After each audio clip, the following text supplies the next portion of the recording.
Good morning, Tracey.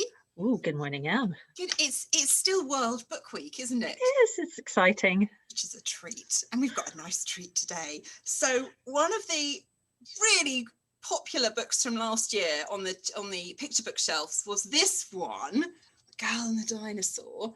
And we're thrilled to say good morning to Sarah, who is Sarah Massini, who illustrated it. So good morning to you. Hi, it's really nice to be here. Thanks so much for inviting me along. Well, it's absolutely very honoured. Oh, it's absolutely our pleasure. There's so much to ask you. Where should we begin? How did you get involved with this? What was the process? So I'd already done a book for Bloomsbury called Kiss It Better by Smriti, Prasadam-Halls.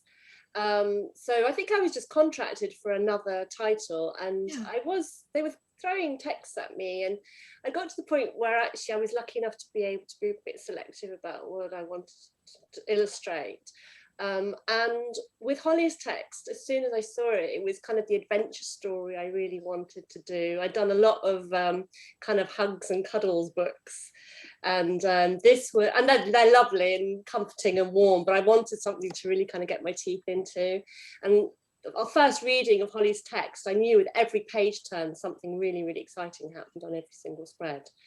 So I was like, yes, please, this is the one, please let me do it. I knew instantly it was a really fabulous, exciting story. So a dream to illustrate, basically, yeah. Imagine. That's interesting. So you essentially got to pick what you were illustrating. I am luckily in that position now. Wow. Yeah, if I don't, because I'm going to spend 6-7 months of my life on these projects, so I have to be pretty passionate about them to want to do them.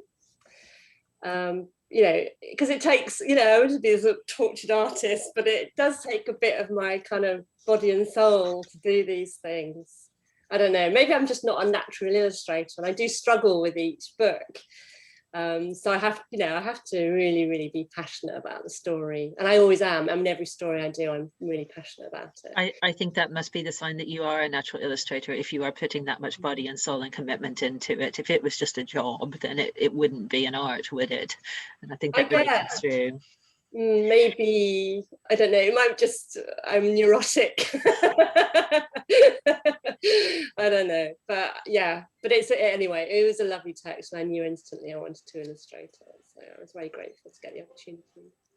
So did it? Sorry, Tracy, we've got so many questions. Well, we both have so many questions. Does it actually? So I was lucky enough to see it before it was done. I went to. I was at Bloomsbury, and they were doing a showcase, and they said, oh, look at this, look what we've got. It was just like one they'd run off the printer, and they said, you're here, we had to show you, but it's not ready. And they actually let me take that because I wanted to show someone else. They let me take that, just the print off that was stapled together, which I'd never seen before in a picture book. So I got to see a little bit of that stage. But does it actually just come to you as a text document? Yeah, it is literally, depending on the length of the story, it's sort of 2-3 pages of A4 text. I wish I had, because as part of my talk, I do talks with students, and I usually show them how it appears. I get an email, and there it is, 2, 3, 4 pages of typed text. Wow. Sometimes they're split up, but they're usually split up into the different spreads that they want them to fall into, and whether it's 12 or 15 spreads according to the structure of the book, the mechanical structure of the book. And yeah, I mean, I will show you. I've got a little PowerPoint presentation which shows you some of the different processes, the different stages that I go through. But it's really nice to hear what you were saying there, Tracey, about how excited Bloomsbury were, because I did first 2 spreads, and I sent them to Christina, the art director, who was there at the time, and she immediately emailed back. She said, I ran up 5 flights of stairs to show the publisher. I was so excited about this. So it was really nice. I mean, Bloomsbury have been really behind this book right from the get-go, which is wonderful. It's really, really nice. Makes you feel like you're doing something that they are really proud of. Well, they knew they were onto something good. Yeah. It's really nice, yeah. Do you want me to show you some of this, and then you can ask me questions as we go along? What do you think? Oh, that would be brilliant, Sarah. Yes, Can we please. do that now? Yeah. Okay, so I've got to hit screen share. Oh no, this is a first for Books at Lunchtime. We're heading into new technological territory. That's exciting. Oh wow. Is that working? Yeah. I'm going to press play, and then that should make it bigger. How does that look at your end? That looks fine. Perfect. Yeah. Excellent. So this is the very first scribble of that cover image. Oh. And as you can see, it's very scribble. To compare. Yeah. So that exactly. I mean, we go from that, and then that's my first viewing of my advanced copies. Arriving in a box of books. So I'm going to go from that to that. Wow. But actually, this image was actually a spread. So that's actually half of a spread, which you probably know is in the book. And when I'd done that piece of artwork, again, Christina said that looks like the cover to me, which is, immediately. And I hadn't even really done, yeah, exactly, that's the one. I hadn't even done the rest of the artwork by that stage, but she knew instantly that there was a good strong cover image. So the first port of call is always the characters. So these were Marianne in her various guises before she became Marianne. Hollie's inspiration had been Mary Anning from, the fossil hunter in Lyme Regis, which is why she's Mary Anning. Yeah. So initially I thought, well, maybe it's set in the past. And if you look at the top row, I put them all in kind of traditional costume, like Victorian kind of costume. And also like the two girls on the top row, sort of second and third from the left, are in the kind of clothes that you see in the Mary Anning portraits that Mary Anning's wearing. So anyway, that was that. Anyway, Bloomsbury, no. Rein yourself in, Sarah. We want a contemporary girl. So the rest are obviously kind of more contemporary approaches. And she ended up being kind of closest to the little girl on the right. But again, my big question was, can she have red hair? As a redhead myself, I thought it was time to start championing redheads in books. So they were, yeah, that's fine. And the great thing about her being redheaded is that she's really, you can home in on her straight away. She's got the red focal point is really useful, I think. So these are just various stages of the creating the character. And these are all the various elements that go into making Marianne. The way I produce my art is kind of like a jigsaw puzzle almost of a pencil line from the rough and various paint textures and pattern textures. So those are all the elements that make up. So you can see her pajama, her pajama spots top left, and then the little t-shirt she wears, and all her hair and the skin tones and all the rest of it. And there she is. I mean, that's the other thing I'm really conscious about when I'm working is continuity, so that for me it's quite challenging to get the character to look the same across the book. And actually that it's a bigger challenge that maybe most people think or recognize. So there she is. I know you'd asked me previously in an email about the seaside spread. And I mean, obviously, because all the Hollie's text is quite prescriptive in terms of all the elements that got to be in that first picture, that scene setting picture. But I really wanted to capture that kind of childish excitement of going to the seaside. I loved when I was really young, we lived in Manchester, and then occasionally we go to Blackpool for a day visit, and just that anticipation of the big sands of Blackpool. And the sea crashing and all the rest of it. So I really wanted to kind of capture that. But obviously we've got a kind of a Cornish type town in the background on a hill. We've got the fish folk on the next spread. So I wanted to include the boats in there. So I've got a kind of, I live near Hastings now, and they have a beached fishing fleet. It's pulled up onto the beaches, so that's where that comes from. And yeah, that's it really. It's just sort of all those elements. It was quite interesting. I actually had a message recently from someone in Canada who said it was an English seaside, but I didn't really intend it to be that, but maybe I couldn't help it. I was going to ask you very specifically, where is the beach? Because I've been reading it a lot lately. Right. And so I was spending a lot of time thinking of it. And I did wonder if it was that, it looked a little bit like, you know, Robin Hood's Bay-ish, like sort of that, sort of the northeast coast. But also, I was looking at it the other day and I thought, actually, it almost looks a bit French. Oh, okay. So was it little sort of components from different Definitely. Definitely, Yeah. definitely little components. I mean, obviously I had to have the sea, I had to have the town, the rock pools, the golden sands, the pier, all those things had to be in the illustration. So you're kind of dictated by what Hollie's prescribed for me. And then it's quite a chunk of text, so I needed a big expanse. So it's really about that big expanse of sand and using that to place the text. I mean, that's another thing. Where I position the text, I always think about that really, really carefully when I start out, you know, plotting out my book. The text positioning and how it flows across the spread is always really important. So I knew there was quite a lot of text on this. So yeah, let's really get that big golden sand thing. And in a way, all those other elements are kind of pushed to the edge of the spread, I guess you could say, but they're all there as well, sort of thing. I'll move on. Oh yeah, that was the other thing I wanted to say. The town presented a challenge because in the first version of the text, the town appeared about 5 times, and you can see the town. So I'm flicking backwards and forwards. You can see the angle is slightly different if you look at the huts, particularly the beach huts. I'll flip back, and that I was just totally mind boggled by how I was going to illustrate this town from lots of different angles, because there was a time when I was going to have to look down little streets as well and see the little houses at the top where Marianne's lighthouse house is. So I built it. Wow. A lot of people find quite extraordinary. I got out some Daz clay and I made some clay dough to stick it on and built a little hill, and yeah, and then positioned it into the rough and then drew it from the model for the final thing. And in the end, the town only appeared twice, which is a bit frustrating. But anyway, I had fun making it. So this is really the process. I start off. This is a stage which a publisher doesn't even see usually. I have a notebook and I just scribble down different visual ideas. I mean, and it's so rough. And then I translate that into a thumbnail sketch, which is the first stage, and then I will colour that up.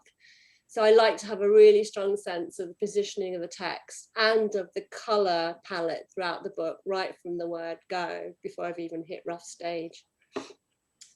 So again, that's the rough stage, and then there's the final artwork. So it's quite a laborious process. And the thumbnail stage, sorry, I'll talk about this. This is another spread, and you can see I've highlighted in yellow the one that I'm going for, which you can probably tell is recognizable as nothing to anybody but me, basically. It's so scribbly, but then I'll translate that into a thumbnail. And at this stage of the process, the publisher, you know, we will go through 3 or 4 sets of thumbnails before the publisher is happy for me then to go on to a rough stage. So that's the colouring up of the thumbnail. It's still very scribbly and rough, but I think, you know, you can recognise all the elements that are there. And again, I'm thinking about where the text is placed. And there's the rough. And usually at this stage, there are very few changes made. So all the changes happen at thumbnail stage, for me anyway. And then there's the artwork. And then they're just sort of throwing in a couple more spreads that I was really pleased with how they turned out. The fish folk and then the dinosaur. And this is an interesting thing that changed actually. When I first was drawing this dinosaur, I had a very anatomically correct presentation, and the art director said, look, for goodness sake, you know, it doesn't need to be, take quite a few of those bones out. So he simplified it back. So it's not anatomically correct anymore, but it's much more impactful as an image. So that's where like a really good art editor or art director really does their job, you know, really, really well. You know, they can see it with a completely fresh eye And my tendency is always to put too much in, always. It's a problem. So that's that spread again. I think then we're on to new work. So this is my next sister book I'm currently working on, also for Bloomsbury, and it's called Little Witchling, and it's by Lou Fraser, who of course has done The Littlest Yak, is it? Which I think has done really, really well over the Christmas period. So she's absolutely brilliant author. She's just a rhyming wizard. It's astonishing work. So these are this is rough stage stuff. So just kind of early sort of thoughts about Little Witchling's world. So, and there she is on the title page. So she's basically she's a lonely little witchling. She lives by herself, and she wants to have a friend. That's basically the premise. So she tries to magic one up, but she realizes that she needs a special ingredient that she doesn't have, and so basically she goes off to find this special ingredient, which causes all sorts of problems and mayhem. So that's her little world, which kind of relates to that first drawing you saw. And these are the first lines of the story. So it's a rhyming story. Again, well, I guess like The Girl and the Dinosaur. A slightly different approach to art style this time. We used a lot more pencil, much stronger line work. And that's the end. So obviously a lot happens between the beginning and the end. I'm not allowed to show you too much, I'm afraid. What a treat to get that little snippet there of it. And already you can see the characters just coming to life. I'm super excited for that. When does it publish, Sarah? Well, hopefully in this autumn, but I am behind. I've got a lot of work to do still. I'm working flat out. I'm kind of slightly frazzled. So really working hard on getting it ready. I mean, I had a really terribly disturbed year last year because of COVID. I was really ill in April, and then through the summer with long COVID, and then my parents got really ill. So I'm just behind with all my schedules, my projects, and this one's really suffered. And I feel really sorry for poor Lou, who's been so patient with me over this. I'm really grateful to her and to Bloomsbury, and to all my publishers. Really, they've put up with a lot of delays on, from my end. Anyway, we're all well now, thankfully. I'm glad to say. So. And the next one, this is a really biggie. This is definitely coming out this year. It's Little Prince. Oh wow! So I'm really excited about this. It was such an honor. It's basically a very, very compressed form. It's a picture book version of The Little Prince, and it's been interpreted by Louise. Do you know how to say her name? Greig or Greig? I'm not sure how you say her name. And she's done an amazing job in compressing really lots of complex themes into a kind of a prose poem. Basically, it's extraordinary what she's done with it. So it's super exciting. Wow. The cover, or it's a rough cover still, in the sense the type is not final, but that'll be the cover image for it.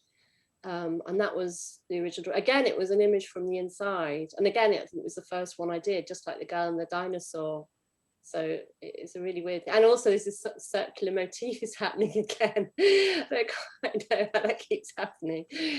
And then these are just some of the character studies. I really wanted to try and approach it sort of differently to everybody else. So I tried to explore lots of different ways about how my Little Prince would look. And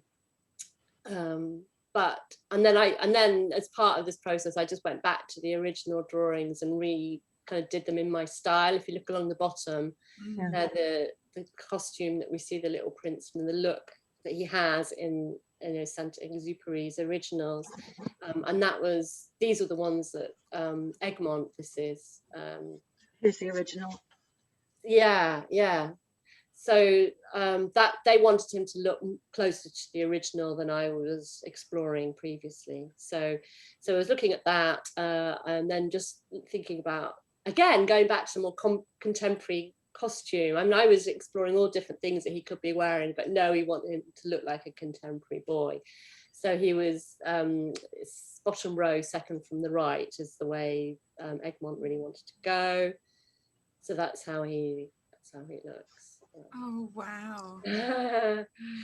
It's a really, I mean, it's a dream come true project again. You know, it's a book that I've loved all my, you know, since I first read it when I was really, really young, and all the themes in the book. And so it was a real privilege, but also scary as well. You know, to take a classic, a much loved classic. I mean, I'd already done it with the Velveteen Rabbit, but I was more familiar with the Little Prince.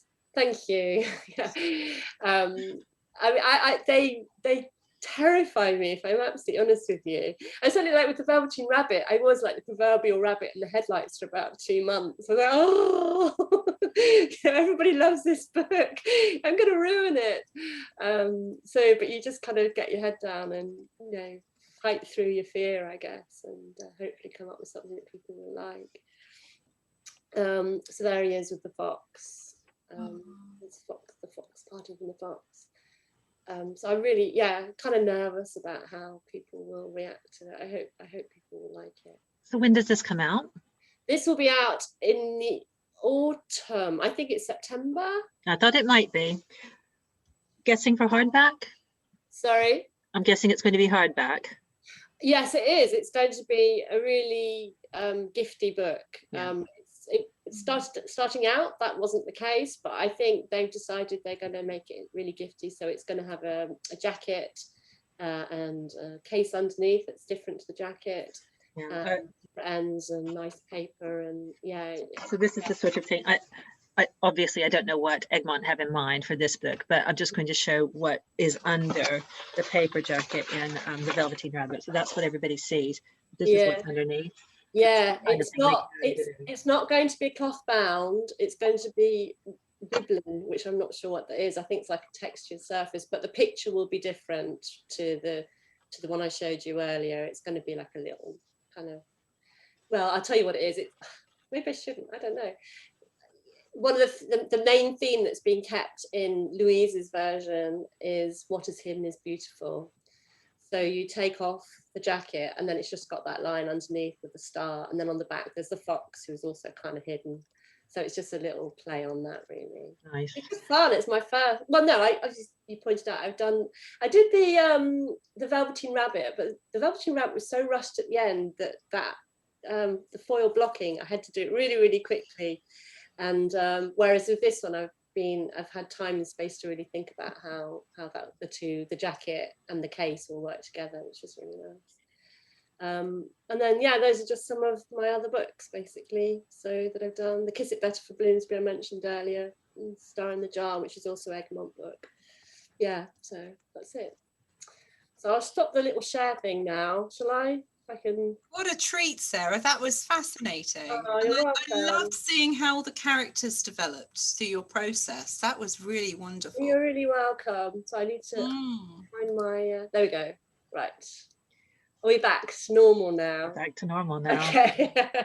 So we were talking yesterday with Chris Houghton about how actually, and this is a conversation I want to have with you as well, about how the illustrations can make the story and how some illustrations are more appropriate for a story than others. And one thing that I'm picking up from the books that I've not read all the books you've illustrated, but from what I know of those, just what we've talked about just now. So the Velveteen Rabbit, the Girl and the Dinosaur, the Little Witchling, the Little Prince, the Star in the Jar. These are about children who want a friend. They are, aren't they?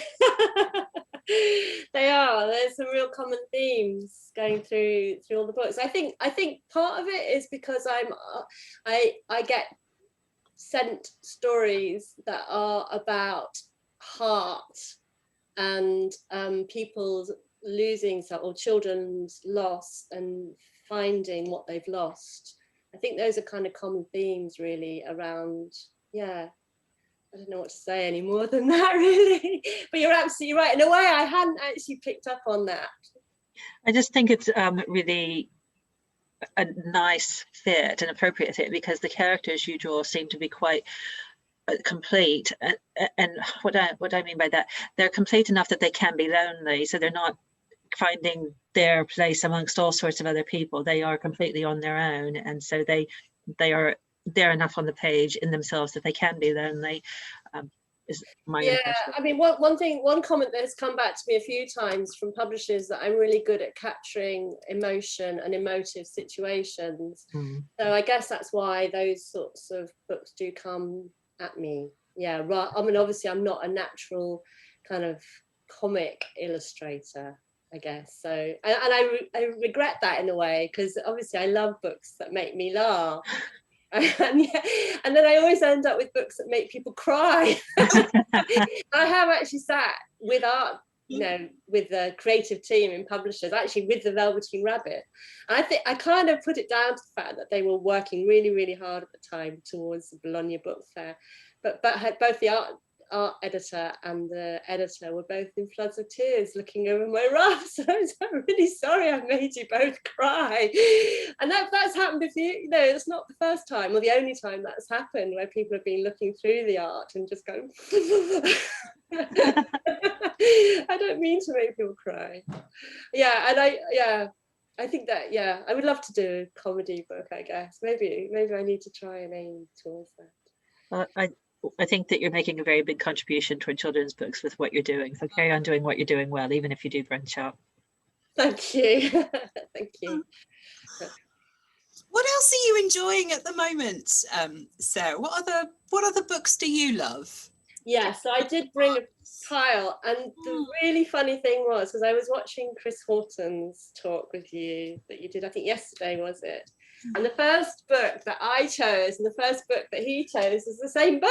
Oh, really? Well, this is so exciting, because I had never come across this book before. Obviously, I'm going to have to get hold of it now. I've got 2 recommendations. It's really lovely. I mean, from an illustrator's perspective, it's just gorgeous. I mean, I won't go on about it too much, because I know Chris talked about it in detail yesterday. First, it's beautifully designed. I think that's one thing to say about it, that, each spread is so carefully constructed and laid out, and then there's really wonderful kind of drama at the end, which, or towards the end, which is great. But there's so much detail to look at in each illustration. So, yeah. And there are 3 of them, I think, altogether. But like Chris, I have this first one. So definitely recommend that one. And then the other book is an illustrator I only discovered about 6 months ago, is Mark Jansen. Oh, yes. He's my absolute favourite illustrator. I think he might be my most favourite illustrator of all time. I'm so enthusiastic about it. I mean, he's prolific and his talent is prodigious. It's just extraordinary, really. So this is a wordless book, Island it's called. And it's really simple story. I highlighted a couple of spreads of basically there's a boy and a girl, a man and a girl and a dog, and you assume the man and the girl are related on a ship that wrecks, and it wrecks on top of a turtle, and it's really about just their adventures together on the back of this turtle. So there they are, kind of landing on the back of the turtle. But what you have a story above the waterline and a story going on below the waterline. And it's just like immersing yourself in a rainbow, basically, because it's just, I mean, the colours and the detail and the texture, everything is just absolutely, it's stunning. But it is wordless, there are no words in it whatsoever. But it's a visual treat, and yeah, I mean, he's just I came across him because he'd done a version of The Little Prince, and I think I googled Little Prince or I hashtagged it on Instagram, and he came up, and I'm like, oh god, I think I just give up now. He's just so brilliant. And then discovered all his, and he's very generous on Instagram. He talks to you, which is quite nice. The next person I've selected is Victoria Turnbull, whose work I find just absolutely exquisite. Are you familiar with Pandora? I don't think I've heard of it. Right. It's published by Frances Lincoln, and she's written, I think, about 3 books or 4, I'm not sure, and they're all just exquisitely, I don't know if you can see it, they're just really exquisite illustrations. So again, it's going back to those themes of finding a friend and losing a friend and then regaining a friend. And so Pandora lives on a, I mean, in a way, it's a kind of a common theme in a way. She lives on a rubbish tip. And I don't know if you can see that. I mean, the detail is exquisite in her drawings. And she finds a bird, an injured bird, and looks after it. And again, I mean, the pages are beautiful. They're kind of beautifully laid out and simple, and there's white space and to breathe in, which I sometimes worry that I don't include in my books enough. And then basically kind of nature grows out of the empty nest that the bird was in and fills Pandora's world with beauty. So, but her work is exquisite. I really urge you to look up her books and see, because they're just really, really lovely. Frances Lincoln always do beautiful books, so I will definitely have a good look. Yeah, I worked as a designer at Frances Lincoln. Did you? For quite a long time. That's my background. I'm a bit like Chris Horton. I was a graphic designer originally. And actually, one thing I always feel like a bit like I'm boasting what I did is I started out in corporate design, and my first job out of college was designing the Bloomsbury logo. Yeah, really. It's great. I just love the jaw drop whenever I say that, and I'm sure I tell people far too often I do that because I'm obviously working in publishing, so it's kind of funny. Oh, so yeah, I worked for a fancy design consultancy straight out of college, and that was pretty much my first job as a very fresh-faced young designer. We're both looking now going, oh yes, I know, and that's the lovely thing to be working for them now. It's really, really nice. It's kind of feel like my whole career's come full circle, but you know, with having done that job as my first job out of college and now working for them. So it's really lovely. So the other person I've illustrated, it was a complete contrast to Victoria Turnbull, is Sarah Ogilvie. I mean, obviously this book's been around for a while. I'm assuming you must be familiar with this one. And I just love the characterization. It's just so wonderful. All the characterization through the book. I mean, it's a simple story of a little dog who, you know, there's a little girl who has a little dog, and the dog doesn't like doing doggy things, but does love kind of ballet things, and everybody's telling her all the time that dogs don't do ballet. So the little dog's hiding in the window, I think. Is that right? Can you see that? At the ballet class. And then eventually the dog does do ballet, of course. But it's just beautiful, lovely colour, beautiful composition, beautiful scenes, beautiful loose drawings, which I really, you know, I'm always trying to capture in my work.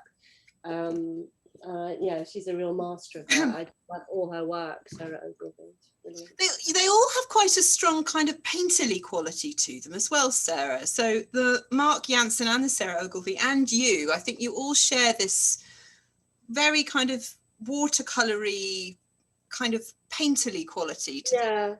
I guess I'm showing you people whose work I personally really admire, whether it's Victoria Turnbull, sort of exquisite drawing, and then but bringing in that kind of loose flowing colour that I'm trying to.